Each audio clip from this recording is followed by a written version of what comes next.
Welcome to மகியாரி designer. இன்றைக்கி நம்ம பார்க்க போகிற ஸ்டிச் வந்து நாட்டட் செயின். அதுக்கு வந்துட்டு நான் ஜரி த்ரெட் தான் எடுத்திருக்கேன். இந்த ஸ்டிச் வந்துட்டு நம்ம சில்க் த்ரெட்லேயும் பண்ணலாம், ஜரிலையும் பண்ணலாம். இங்கே நான் வந்துட்டு ஜரி எடுத்திருக்கேன். நம்ம பேசிக்காக யூஸ் பண்ணுற செயின் ஸ்டிச் தான். ஆனால் வந்துட்டு இது கொஞ்சம் லாங்காக போட்டு பண்ணணும். சரிங்களா? வீடியோ கவனமாக பாருங்கள், அப்போ தான் நான் சொல்கிறது உங்களுக்கு புரியும். செயின் வந்துட்டு லாங்காக போட்டுட்டு பக்கத்துலேயே ஒரு குட்டி லாக் ஸ்டிச். லாக்குன்றது வந்துட்டு குட்டி செயின் தான். சரிங்களா? போட்டு முடிச்சுட்டு ஆல்ரெடி நம்ம போட்ட செயினுக்குள்ளேயே சென்ட்ரு போகாமல் கொஞ்சம் நம்ம நாட் பண்ண எடுத்து சைடுக்காகவே வந்துட்டு ஒரு செயின் எடுத்து ஃபுல் பண்ணி அடுத்த செயினாக கொண்டு போகணும். வீடியோ கவனமாக பாருங்கள்.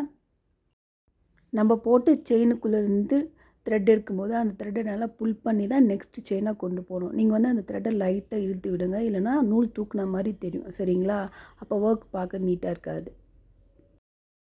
இது வந்துட்டு சில்க் த்ரெட்டில் பண்ணும்போது இந்த மாதிரி தூக்கிட்டு இருக்காது த்ரெட்டு, அது நீட்டாகவே இருக்கும். இந்த ஸ்டிச் வச்சு நம்ம வந்துட்டு எதுக்கெல்லாம் யூஸ் பண்ணலான்ட்டு ஒரு சின்ன மோட்டிவ் பார்க்கலாம். நான் வந்துட்டு யூ ஷேப்பில் ஒரு நெக்லைன் வரைஞ்சிருக்கேன். அந்த நாட்டட் செயின் தான் இதுக்கு அவுட்லைனாக கொடுக்க போகிறேன் இப்போ நான். இந்த மாதிரி நாட்டட் செயின் வந்து ஒரு லைன் அவுட்லைனாக ஃபஸ்ட் லைன் கொடுத்துட்டு அதுக்கப்புறம் பீட்ஸ் ஒர்க் இந்த மாதிரி கண்டினியூ பண்ணி அந்த பார்டர் முடிக்கிற எண்டுலேயும் இந்த நாட்டட் செயின் போட்டு முடிச்சோம்னா ஒர்க் பார்க்க கொஞ்சம் நீட்டாக இருக்கும். இந்த ஸ்டிச் வந்து போட்டு முடிச்சதும் பார்க்கும்போது 2 செயினுக்கு நடுவில் நாட்டு இருக்கிற மாதிரி தெரியும். சரிங்களா? வீடியோ வந்துட்டு ஸ்கிப் பண்ணாமல் முழுசாக பாருங்கள். முழுசாக பார்க்கும்போது தான் உங்களுக்கு அந்த ஸ்டிச் வந்து என்ன மாதிரியெல்லாம் யூஸ் பண்ணலான்னு உங்களுக்கு புரியும். சரிங்களா? அதே மாதிரி இது யாருக்கெல்லாம் யூஸ்ஃபுல்லாக இருக்குன்னா, ஆரி ஒர்க்கில் பிகினராக இருக்காங்க, இப்போ தான் ஸ்டார்ட் பண்ண போகிறன்றவங்களுக்கெல்லாம் இந்த வீடியோ ரொம்ப யூஸ்ஃபுல்லாக இருக்கும். பேசிக் செயின் ஸ்டிச்சு வச்சு தான் இந்த ஸ்டிச்சை நம்ம போடுவோம். இது வந்து ப்ராக்டிஸ் பண்ண கொஞ்சம் ஈஸியாகவே இருக்கும். மறக்காமல் இதை ப்ராக்டிஸ் பண்ணுங்கள். இந்த ஸ்டிச் வந்துட்டு இப்போ சில்க் த்ரெட்டில் ட்ரை பண்ணலாம். இதுக்கு வந்துட்டு நான் டபுள் பெல் பிராண்டில் தான் சில்க் த்ரெட் எடுத்திருக்கேன். சில்க் த்ரெட் யூஸ் பண்ணும்போது 2 ஸ்டாண்ட்ஸாக தான் எடுத்து ஒர்க் பண்ணணும். நம்ம சில்க் த்ரெட்டில் ஒர்க் பண்ணும்போது த்ரெட்டை வந்து ரொம்ப இழுத்து பிடிச்சி பண்ணக்கூடாது. அப்படி இழுத்து பிடிச்சி பண்ணிங்கன்னா உங்களோட சில்க் த்ரெட்டோட ஷைனிங் போயிடும். அப்புறம் நூல் வந்து பிசுறாக தெரிய ஆரம்பிக்கும். அதனால் கொஞ்சம் ஃப்ரீயாக விட்டு தான் பண்ணணும், லூஸாக வச்சு தான் பண்ணணும். நீங்கள் டைட்டாக இழுத்து பண்ணிங்கன்னா பார்க்க நீட்டாக இருக்காது ஒர்க்கு. நீங்கள் வந்துட்டு ஆரி ஒர்க் கற்றுக்கிறதுல பிகினராக இருக்கீங்க அப்படின்றவங்க இந்த மாதிரி குட்டி குட்டி மோட்டிஃப்லாம் நெக் ஷேப்லாம் வரைஞ்சி நீங்கள் ப்ராக்டிஸ் பண்ணுற ஸ்டிச்சஸை ட்ரை பண்ணி பார்க்கலாம். இந்த ஸ்டிச்சை வந்துட்டு நான் மேங்கோ டிசைனுக்கு ஃபில்லிங்காகவும் யூஸ் பண்ணியிருக்கேன். மேங்கோ அவுட்லைன் செயின் கொடுத்துட்டு உள்ளே வந்து நாட்டட் செயின் போட்டு ஜரியில் தான் ஃபில் பண்ணியிருக்கேன். அடுத்து வந்து இந்த ஸ்டிச்சை திலகம் ஷேப் போட்டு சில்க் த்ரெட் வச்சு பண்ணலாம் பாருங்கள்.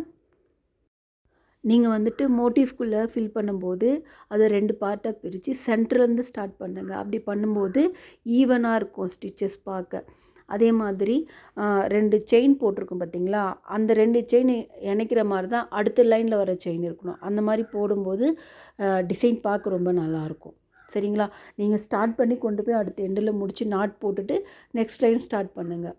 இதே மாதிரி தான் ஆல்டர்னேட்டிவாக பண்ணிட்டு வரணும். இந்த ஸ்டிச் வந்துட்டு ஃபில்லிங்க்கு யூஸ் பண்ணும்போது நம்ம போட்ட லைனுக்கு நெருக்கமாகவே அடுத்த லைனை போட்டு வரணும். 2 லைனுக்கும் நடுவில் வந்து கேப் இருக்கக்கூடாது. கேப் இல்லாமல் போட்டு வரும்போது தான் ஃபில்லிங் பார்க்க நீட்டாக இருக்கும். கேப் இருந்தால் கிளாத்து தெரியும், பார்க்க நல்லா இருக்காது. நீங்கள் வந்துட்டு ஸ்டிச்சஸ் ப்ராக்டிஸ் பண்ணும்போதே அதுக்கான குட்டி குட்டி மோட்டிவ்ஸும் போட்டு அந்த ஸ்டிச்சஸ் அதில் ட்ரை பண்ணி பாருங்கள். அப்போ தான் உங்களுக்கு நிறைய ஐடியாஸ் இருக்கும் இந்த ஒர்க்கை பற்றி. இந்த திலகம் ஷேப்பில் ஆஃப் முடிஞ்சாச்சு. இதே போல் தான் நம்ம அடுத்த ஆஃபும் ஃபில் பண்ணணும். இந்த மாதிரி பண்ணும்போது உங்களுக்கு பார்க்கும்போதே தெரியும் ஃபில்லிங் நீட்டாக இருக்கும் பார்க்குறதுக்கு. அதனால தான் ஆஃபாக பிரித்து சென்டர் பார்ட்லேருந்து ஸ்டார்ட் பண்ணி ஒர்க்கை ஸ்டார்ட் பண்ணுங்கள். அப்போ தான் நீட்டாக இருக்கும் ஒர்க்கு. நீங்கள் வந்துட்டு கம்பல்சரி செயின் ஸ்டிச் வந்து ஒரு 1/2 hour ஆச்சும் ப்ராக்டிஸ் பண்ணுங்கள். அப்போ தான் உங்களுக்கு ஸ்பீட் நல்லா வரும். உங்களுக்கு செயின் வந்தாலே ஆட்டோமேட்டிக்காக எல்லா ஸ்டிச்சஸுமே ஈஸியாக ப்ராக்டிஸ் ஆகிடும். சரிங்களா? இந்த வீடியோ உங்களுக்கு பிடிச்சிருந்தால் மறக்காமல் லைக் பண்ணி, ஷேர் பண்ணி, சப்ஸ்கிரைப் பண்ணுங்கள். பக்கத்தில் இருக்கிற பெல் ஐக்கானை டச் பண்ணி ஆல்ன்ற ஆப்ஷனை டச் பண்ணி வச்சுக்கோங்க. அப்போ தான் நான் போடுற வீடியோ வந்து உங்களுக்கு நோட்டிஃபிகேஷனாக வரும். தேங்க்யூ ஃபார் வாட்சிங்.